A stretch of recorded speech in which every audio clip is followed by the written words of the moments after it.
Welcome to chemistry grade students. तो अभी तक के लेक्चर्स में हमने केमिकल रिएक्शंस ऑफ फिनोल पढ़ ली थी। आज के लेक्चर के अंदर हम राइमर-टिमान जो इम्पोर्टेंट नेम रिएक्शन होती है फिनोल की वो पढ़ने वाले हैं। तो सबसे पहले हम लोग बात कर लेते हैं राइमर-टिमान रिएक्शन की। वेरी इम्पोर्टेंट रिएक्शन राइमर-टिमान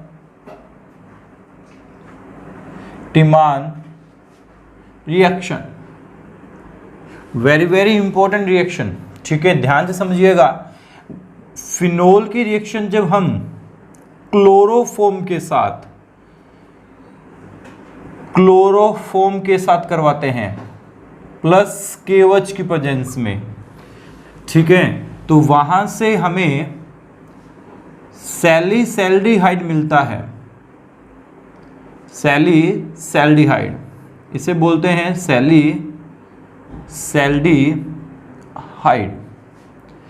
ये आज के लेक्चर में हम पढ़ने वाले हैं कि यहाँ पे हमें ऑर्थो सब्स्टिट्यूट सैलिसैल्डिहाइड क्यों मिला है, इसके बारे में भी हम बात करेंगे। ठीक है, तो चलिए इस रिएक्शन के मैकेनिज्म देखते हैं, जो बेहद ही इंपॉर्टेंट मैकेनिज्म होती है। तो सबसे पहले फॉर्मेशन होता है, आपको एज ए रिएक्शन जो इलेक्ट्रोफिलिक सब्स्टिट्यूशन रिएक्शन जैसे दिख रही होगी। ठीक है, तो सबसे पहले होता है फॉर्मेशन ऑफ इलेक्ट्रोफाइल।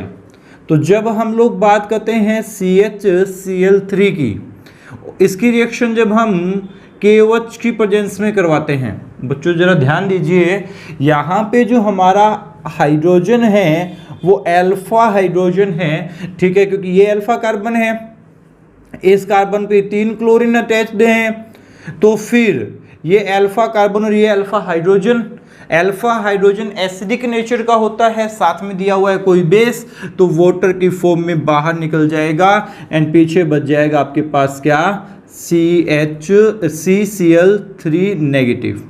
देन उसके बाद K प्लस जो है, यहाँ पे OH काम आया था, यहाँ पे K प्लस Cl माइनस को निकाल लेगा और Cl2 ये फ्री, यहाँ पे अपने पास बॉन्ड मिल जाएंगे। ध्यान से समझिएगा इस बात को।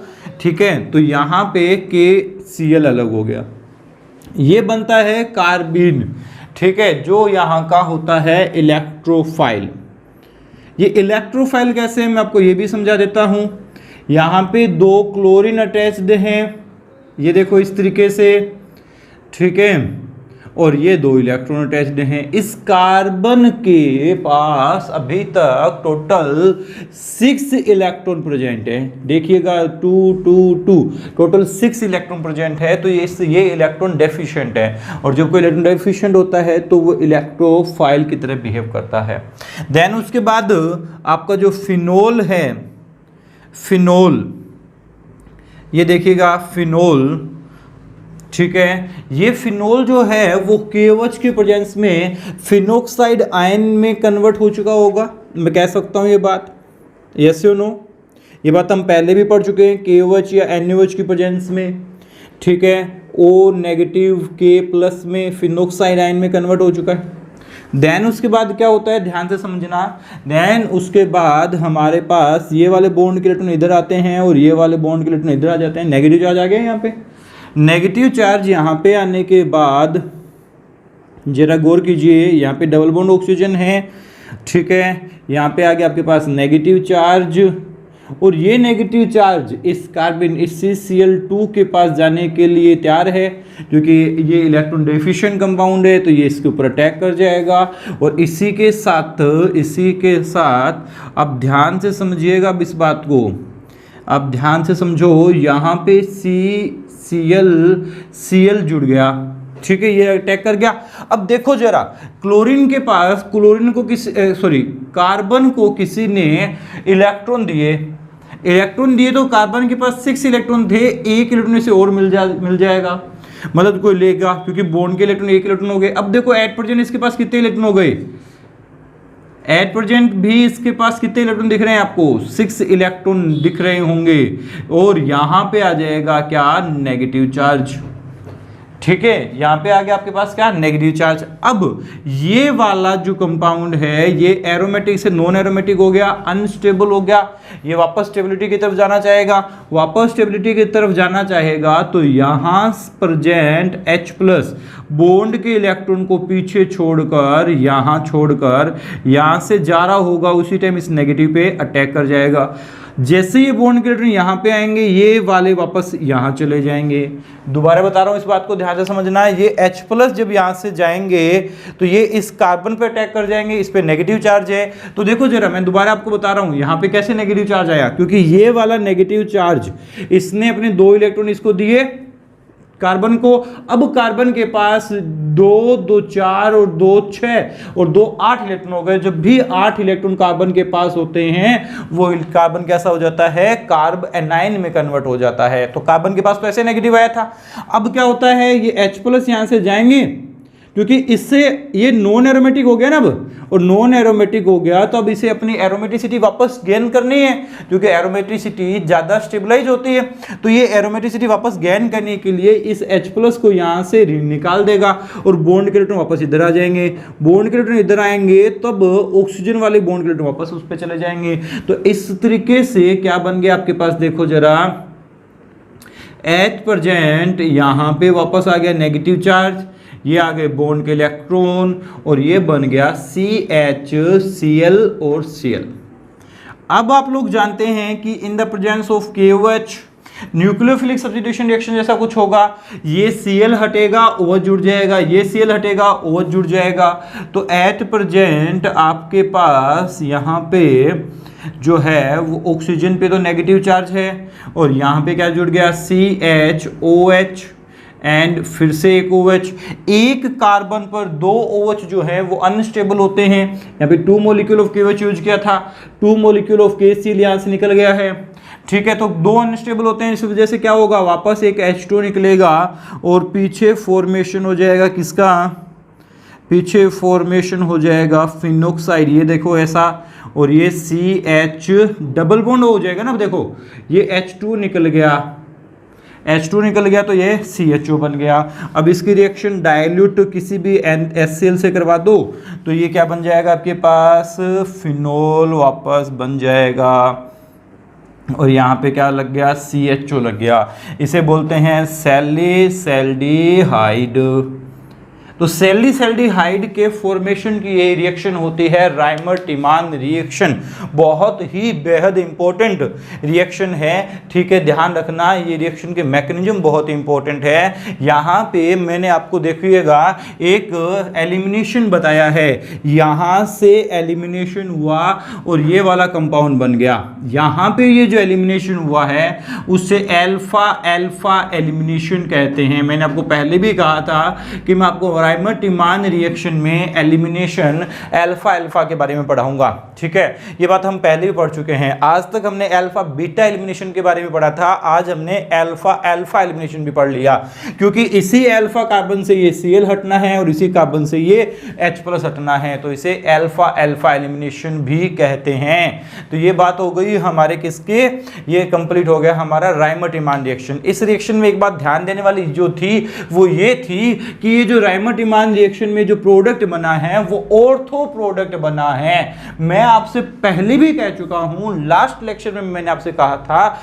कि जब कभी भी ऑर्थो कंडीशन पे हाइड्रोजन बॉन्डिंग बनने की संभावना हो, ठीक है, पॉसिबिलिटी हो, तो हमारा ऑर्थो सब्स्टिट्यूट ही मेजर प्रोडक्ट बनने वाला है। अदरवाइज इलेक्ट्रोफिलिक सब्स्टिट्यूशन रिएक्शन के अंदर हमारा पैरा प्रोडक्ट मेजर प्रोडक्ट होता है। लेकिन यहां पे हाइड्रोजन बॉन्डिंग होने की वजह से, हाइड्रोजन बॉन्डिंग होने की वजह से जो मेजर प्रोडक्ट होता है वो ऑर्थो सब्स्टिट्यूट होता है। ठीक है, ये मेजर प्रोडक्ट होता है ऑर्थो सब्स्टिट्यूट मेजर प्रोडक्ट। तो यहाँ पे पैरा बनने की संभावना बहुत कम होती है, क्योंकि यहाँ पे ऑर्थो कंडीशन पे हाइड्रोजन बॉन्डिंग हो रही है। और ये बात तो हम पहले भी पढ़ चुके हैं। ठीक है बच्चों, तो ये हमारे पास हुई राइमर-टिमान रिएक्शन।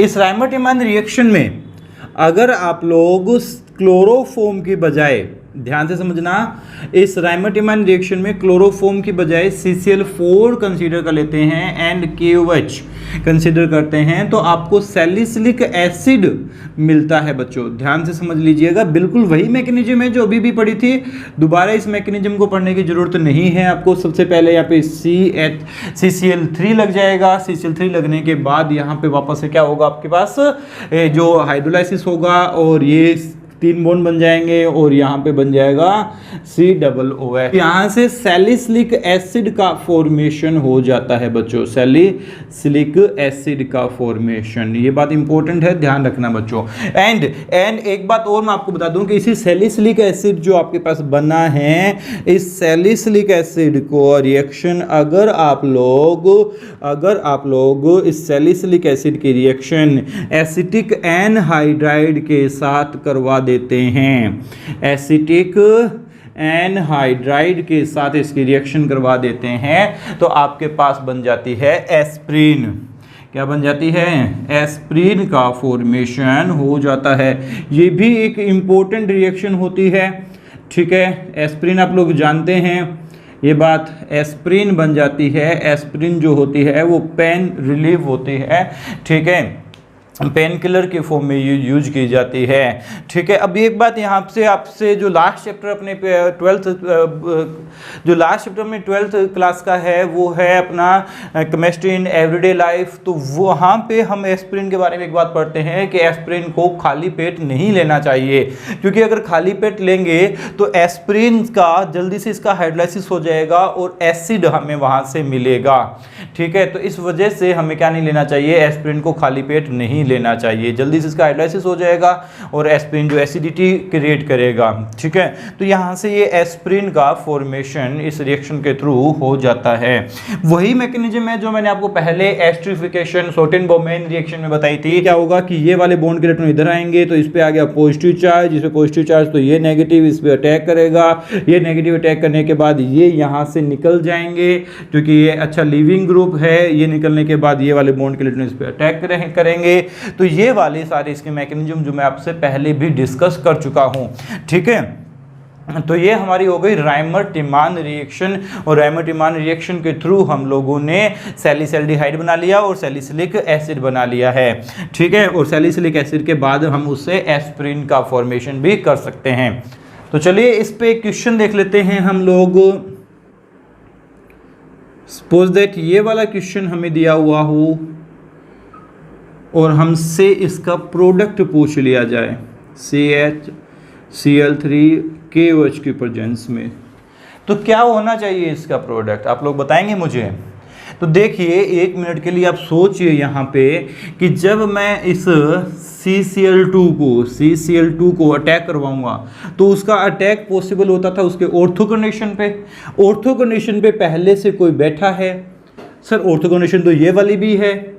अगर मैं यहाँ अटैक करवाता हूँ तो स्टेरिक रिपल्शन, स्टेरिक हिंड्रेंस ज़्यादा लगता है, तो इस वजह से मैं यहाँ इस कंडीशन पे ऑर्थो पे मैं अटैक नहीं करवा सकता हूँ। तो मेरी मजबूरी है कि इस कंपाउंड का मैं कहाँ अटैक करवाना पड़ेगा, मुझे पैरा कंडीशन पे अटैक करवाना पड़ेगा।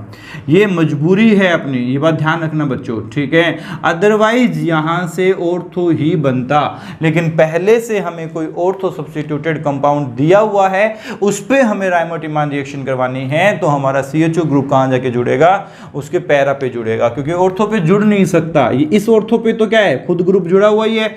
इस पे बात अगर मैं करूँ तो यहाँ पे इसका स्टेरिक रिपल्शन ज़्यादा लगेगा, स्टेरिक हिंड्रेंस ज़्यादा हो जाएगा, इस वजह से ये कहाँ पे अटैक करेगा, पैरा कंडीशन पे ये अटैक करेगा। तो ये हुई हमारी राइमर-टिमान रिएक्शन कंप्लीट, ठीक है। अच्छी सी डिटेल से हमने राइमर-टिमान रिएक्शन के बारे में स्टडी कर ली है। ओके बच्चों, थैंक यू।